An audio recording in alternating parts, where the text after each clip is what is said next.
ভাইয়া আসসালামু আলাইকুম। আপনি কেমন আছেন? ভালো আছেন? খাওয়া দাওয়া করছেন? শরীর স্বাস্থ্য ভালো? আমি MB শান্ত বলছি, শাহিদুল ইসলাম শান্ত। কালকে ভাবির লগে 1 ঘন্টা 2 ঘন্টা 3 ঘন্টা কথা বলছি, বুঝছেন? ভাবি কথা অনেক সুন্দর, মানে আমার কলজেরটাই ভাবির আছে না, কথা অনেক ভালো লাগে, কিন্তু আমার মন খুশি। তো ভাবির কথা বলে মনের তাই শান্তি লাগে, কলজের তাই শান্তি লাগে। আপনাকে এটা আমি বই দিয়ে জানাই দিলাম।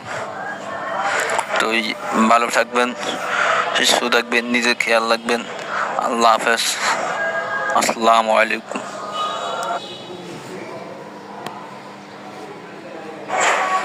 ভাইয়া কিছু বলতে পারেন বই দিয়ে, কোনো সমস্যা নাই।